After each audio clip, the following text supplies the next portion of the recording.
नमस्कार, आप सभी का एक बार फिर स्वागत है पीआर अड्डा इंडिया में। पीआर अड्डा इंडिया में आज हम बात करेंगे नए चुनाव आयुक्त यानी कि नया चीफ इलेक्शन कमिश्नर।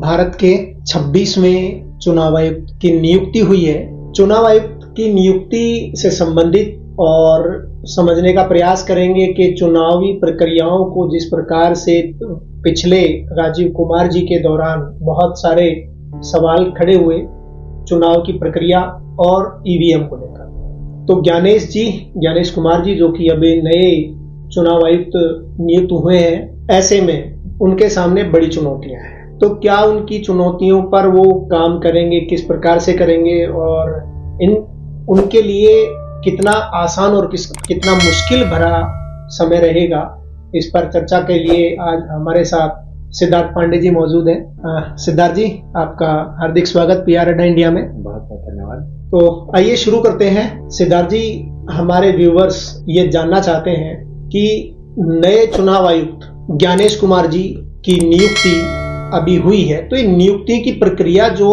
अपनाई गई है इस पर भी सवाल है, तो इसको थोड़ा सा विस्तार से बताइए कि क्या ये नियुक्ति किस प्रकार से हुई है। जी बहुत बहुत धन्यवाद। सबसे पहले तो जो नए चुनाव आयुक्त बने हैं उनको मेरी तरफ से बधाई, और जिस पद पे वो आसीन हुए हैं वो अपने आप में बहुत महत्वपूर्ण पद है।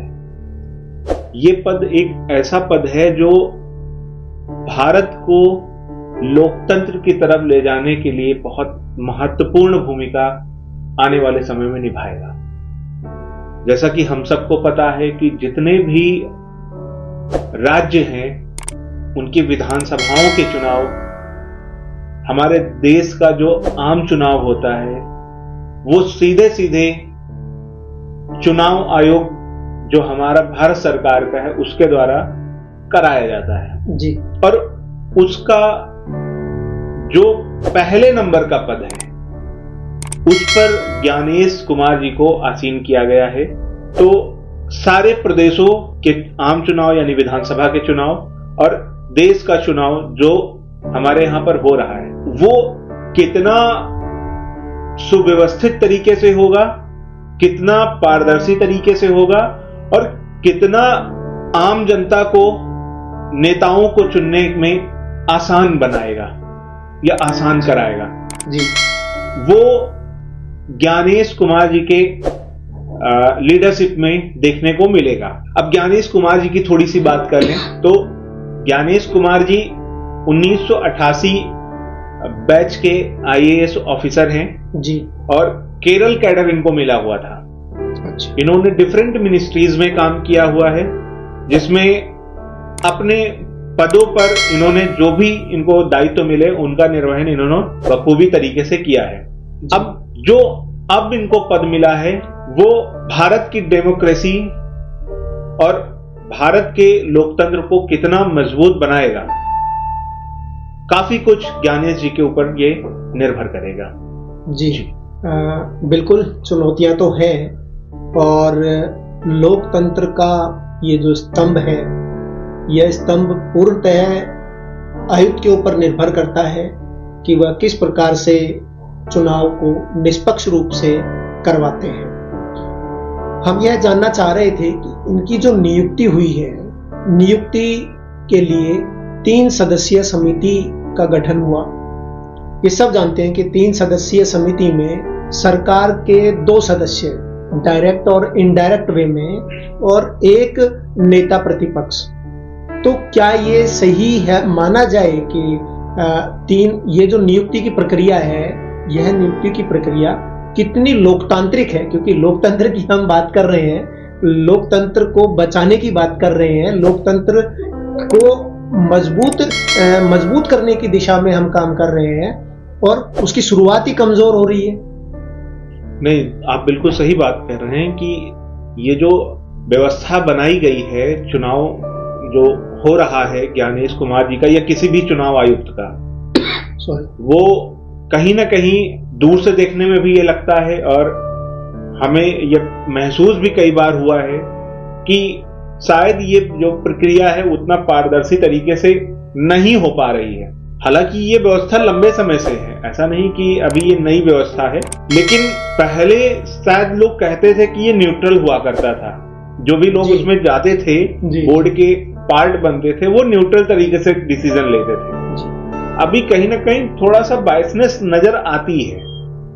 सच में ये बायसनेस है कि नहीं है, इस बारे में जो लोग बैठे हुए हैं उस पर्टिकुलर पद पे, वो ज्यादा अच्छे से बता सकते हैं और जता सकते हैं। जी बिल्कुल। हम सब सिर्फ एक अनुमान लगा सकते हैं और एक भरोसा कर सकते हैं कि जो भी पैनल में लोग हैं वो लोकतंत्र की रक्षा के लिए ही एक न्यूट्रल तरीके से चुनाव आयुक्त को चुनकर हमारे सामने भेजा है। नहीं, ये तो विश्वास तो करना ही होगा, इसके अलावा कोई दूसरा रास्ता नहीं है। लेकिन पिछले कुछ समय में ये देखा गया कि पूरी तरह से सत्ता पक्ष में काम करते हुए नजर आए इनसे पहले के जो चुनाव आयुक्त रहे हैं, उनका कार्यकाल आज पूरा हो रहा है और कल ज्ञानेश जी अपना पदभार संभाल लेंगे। तो राजीव कुमार जी के कार्यकाल में महाराष्ट्र चुनाव हुआ, हरियाणा चुनाव हुआ, वर्तमान चुनाव की बात कर रहे हैं हम, बहुत पिछले चुनाव की नहीं कर रहे हैं। लेकिन ये दो और तीसरा अभी दिल्ली का रिसेंट, इन तीनों चुनावों में डाटा को लेकर बड़ा प्रश्न खड़ा हो रहा है। जगह जगह से एक्टिविस्ट हैं, वो अपने अपने लेवल पर बात कर रहे हैं, आवाज उठा रहे हैं कि डाटा मिसमैच्ड है। तो क्या ये जो प्रक्रिया है, चुनावी प्रक्रिया, ये सवालों के घेरे में इसलिए भी आती है कि वो ऐसा क्यों होता है, और जब होता है तो एक पर्टिकुलर दल के फेवर में ही क्यों होता है? देखिए, डेटा की बात तो हुई है, चाहे वो महाराष्ट्र का चुनाव हो, चाहे वो हरियाणा का चुनाव हो, चाहे वो दिल्ली का चुनाव हो। मैं इस बात से बिल्कुल इत्तेफाक रखता हूँ जी।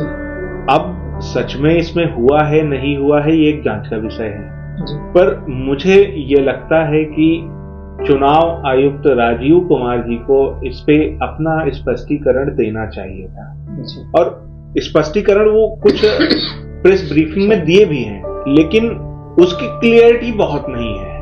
उन्होंने कोई साक्ष्य नहीं दिए कि हाँ, जो आपने कहा था ये बिल्कुल गलत है जी। उन्होंने अपनी बात जरूर रखी है, पर उन बिना साक्ष्य के वो बात बहुत मजबूत नहीं हो पा रही है कि हाँ, हम जो है न्यूट्रल तरीके से सिस्टम को चला रहे हैं। ऐसा लग रहा है कि कहीं ना कहीं चुनाव आयोग टिल्टेड टुवर्ड्स करंट गवर्नमेंट है जी बिल्कुल। पर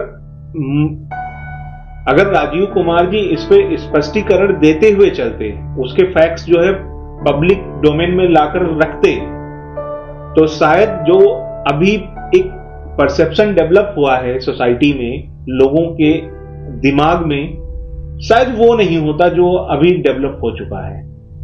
और गवर्नमेंट को, साथ में चुनाव आयुक्त को, जो ज्ञानेश जी के ऊपर अब ये टास्क है कि आप जो पुरानी चीजें लोग कह रहे हैं कि नहीं, कहीं ना कहीं ये गलत हो रहा है, उसको अगर सुधारेंगे नहीं, अगर उसको इंप्रूव नहीं करेंगे, तो क्वेश्चन मार्क तो बना रहेगा, भले ही हम उसको किसी भी तरीके से स्वीकार करें। पर जिम्मेदारी अब जाहिर सी बात है कि चुनाव आयोग और सरकार की है, या यूं कह लें कि सीधे चुनाव आयोग की है कि वो इस बात को इंश्योर करें कि जो ये परसेप्शन डेवलप हो रहा है कि सत्ता पक्ष को सपोर्ट हो रहा है, ऐसा ना दिखे और ना हो। जी बिल्कुल, चैलेंज है, इसमें कोई दो राय नहीं है, और बड़ा चैलेंज है, क्योंकि यह बात कोई नहीं भूलता है, सब याद रखते हैं। वर्तमान चुनाव, जो अभी दिल्ली का चुनाव रिसेंट अभी पूरा हुआ है, राजीव कुमार जी के और पूरे चुनाव आयोग के ऊपर बड़े प्रश्न खड़े हुए, और सबसे बड़ा प्रश्न ये आया है कि वोटरों के नाम काटे गए, नए वोटर ऐड किए गए, एक कम समय में इतनी भारी संख्या में इतना बदलाव, तो ये एक बड़ा प्रश्न है और बड़ी चुनौती है। इसको आप कैसे समझाएंगे? ज्ञानेश कुमार जी के सामने यह एक बड़ी चुनौती है। उनको साबित करना पड़ेगा कि चुनाव आयोग में उनके सामने दो ही रास्ते हैं, या तो वो बताएं कि सिस्टम गलत है, या वो बताएं कि सिस्टम गलत हाथों में था। दोनों में थोड़ा सा अंतर है और यह अंतर उनको बताना पड़ेगा।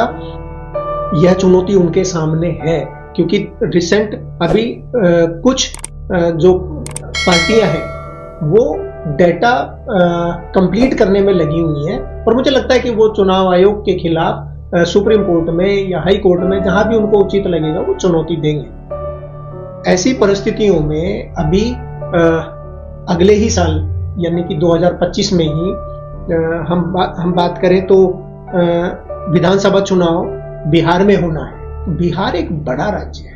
कैसे वो लोगों को भरोसे में ले पाएंगे और वो कैसे इंश्योर कर पाएंगे कि जो वोटर्स के नाम महाराष्ट्र में आया कि डिलीट किए गए हैं, ऐड किए गए हैं, हरियाणा में सामने आया, और दिल्ली में तो सबने देखा। दिल्ली में यहां तक कि सपोर्ट की जहां तक बात है कि वो एक पर्टिकुलर दल को सपोर्ट कर रहे हैं, यह दिल्ली चुनाव में खुलेआम देखने को मिला।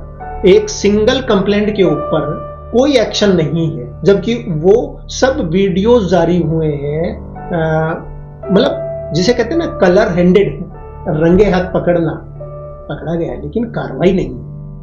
जबकि चुनाव आयोग का सख्त नियम है कि वो कैंडिडेचर फेल कर सकते हैं। तो ऐसी परिस्थितियों में क्या एक जिस सत्ता दल की या जिस दल की आदत बन गई है वो यही सब बिहार में कर रहा होगा, करेगा, या पकड़ा जाएगा? देखिए, मैं इस पे बहुत स्पष्टीकरण देने की स्थिति में नहीं हूँ। बस मैं इतना ही कहना चाहूंगा कि जो भी चीजें डेवलप हो रही हैं, जो भी प्रश्न उठाए जा रहे हैं चुनाव आयोग के ऊपर, ज्ञानेश जी के हाथों में एक बड़ी जिम्मेदारी आई है, और जो भी चीजें कही जा रही हैं विपक्ष की पार्टियों के द्वारा, उन सारी चीजों को इंश्योर किया जाए कि आने वाले वक्त में जो भी ये दिक्कतें कही जा रही हैं, जो भी वोट एडिंग और डिलीशन का मामला चल रहा है, या जो भी और मामले चल रहे हैं जिन पे विपक्ष की पार्टियां और जनता में कुछ लोगों का भरोसा नहीं बन पा रहा है। मैं तो ये नहीं कहूंगा कि सारे लोगों का भरोसा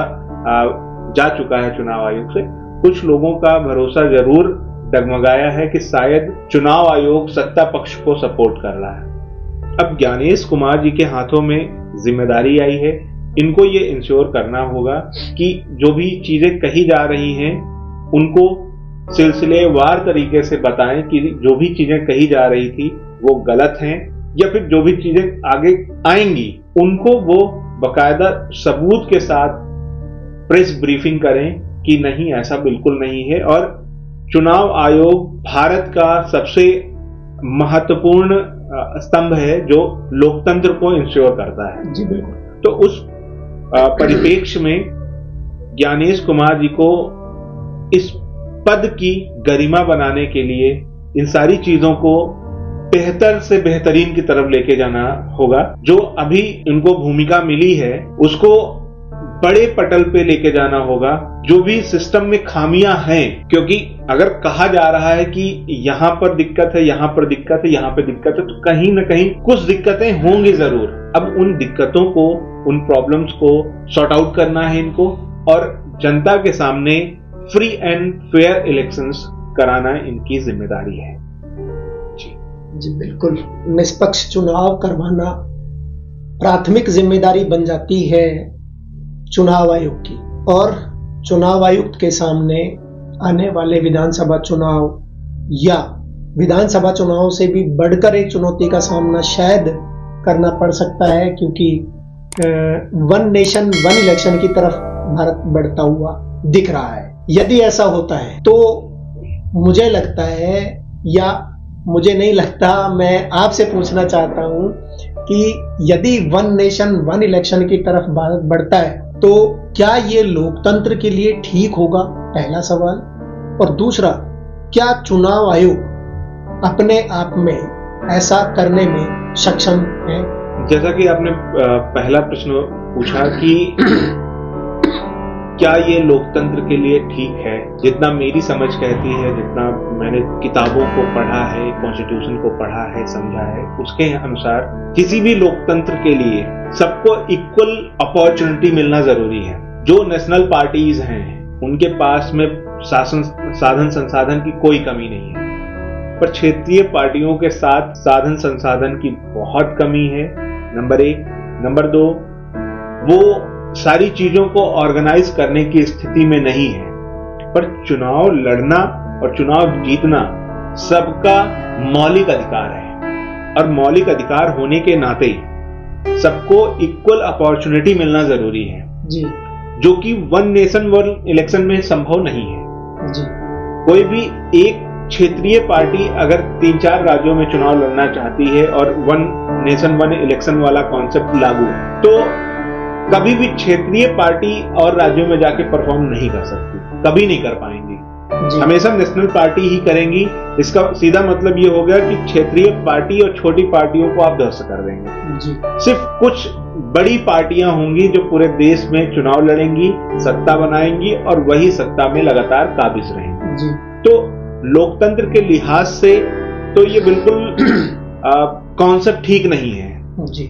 वन नेशन वन इलेक्शन लोकतंत्र के लिहाज से ठीक नहीं है, और मुझे ऐसा लगता है कि सरकार को फिर से एक बार इस पर विचार करना चाहिए जी। इसको ठीक करने की जरूरत है। कम से कम 4-5 पार्ट्स में आप तोड़ सकते हो, या यूं कह लें कि हर साल में आप कुछ राज्यों को एक साथ रख के करा सकते हो, तो वो प्रक्रिया अभी भी चल रही है। तो मुझे नहीं लगता कि बहुत चीजों को एक साथ लाने की जरूरत है, अदरवाइज ये फेयर इलेक्शन नहीं रह जाएगा, ये पार्शियलिटी हो जाएगी, और जो लोग कमजोर हैं वो हमेशा कमजोर रहेंगे, जो लोग मजबूत हैं वो आगे भी मजबूत होते चले जाएंगे। ये लोकतंत्र के लिहाज से ठीक है, नंबर 1। नंबर 2, जो आपने कहा कि ये जो चुनाव हो रहे हैं वो सही होंगे या नहीं होंगे, यानी कि ये जो पैटर्न है वो ठीक होगा या नहीं ठीक होगा। मेरा सवाल क्षमताओं पर था, क्या चुनाव आयोग सक्षम है?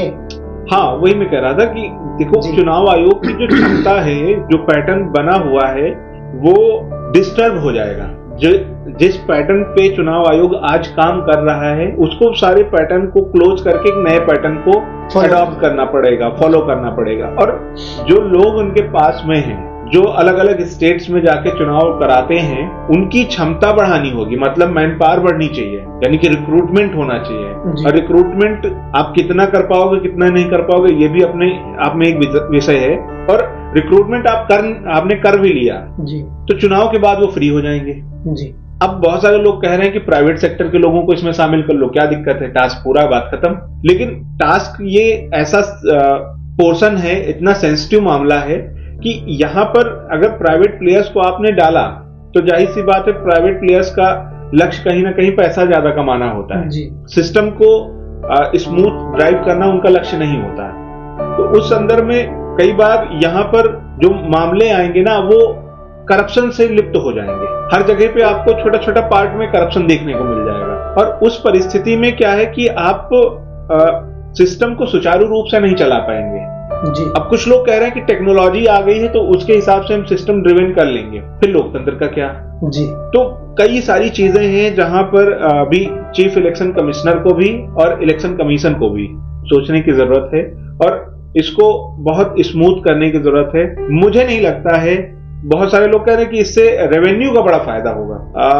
रेवेन्यू का फायदा होगा या नहीं होगा, पर लोकतंत्र की हत्या जरूर हो जाएगी जी। क्यों हो जाएगी?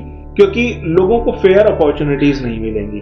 जो कॉन्स्टिट्यूशन में मौलिक अधिकार दिए गए हैं, वोट करने का अधिकार दिया गया है, उसका सीधा सीधा हनन हो गया जी। लोग उसको अडॉप्ट नहीं कर पाएंगे, लोगों को नुकसान होगा अगर मौलिक अधिकारों की बात की जाएगी जी। फायदे जरूर, थोड़ा फंड का फायदा होगा, थोड़ा और चीजें हो जाएंगी, एक बार चुनाव हो जाएगा फिर लोग खाली हो जाएंगे, जी। नुकसान भी बहुत ज्यादा है। तो मुझे ऐसा लगता है कि जो सिस्टम चल रहा है इसको और दुरुस्त करने की जरूरत है, परस्पर one nation one election. Siddharth ji ने आज चुनाव आयोग और चुनावी प्रक्रियाओं पर बहुत सटीक जानकारी दी। ये हम सबको भी समझना होगा कि लोकतंत्र में हम सब के अधिकारों का हनन ना हो, ऐसा चुनाव आयोग, चुनाव आयुक्त वो उनकी टीम इस प्रकार से काम करे, ऐसा हम सब चाहते हैं और उम्मीद करते हैं कि जो वर्तमान स्थितियां गत वर्षों में हुई हैं, चुनाव आयोग के ऊपर सवाल बहुत खड़े हुए हैं, तरह तरह की बातों को लेकर, टोटल प्रक्रियाओं को लेकर, चुनावी प्रक्रिया जो है उन सबको लेकर उनके ऊपर सवाल खड़े होते रहे हैं। और लोकतंत्र है, सवाल खड़े होंगे, लोग हैं, सवाल तो पूछेंगे और जवाब देना पड़ेगा। सत्ता को जवाब देना पड़ेगा, सरकार को जवाब देना पड़ेगा, आज नहीं कल जरूर देना पड़ेगा। तो चुनौतियों से भरा आने वाला समय है ज्ञानेश कुमार जी के लिए। पीआर अड्डा की तरफ से हार्दिक बधाई और शुभकामनाएं। हम उम्मीद करते हैं कि आप लोकतंत्र को सुरक्षित रखेंगे और चुनावी प्रक्रियाओं को और ज्यादा पारदर्शी करेंगे। तब तक के लिए नमस्कार, धन्यवाद।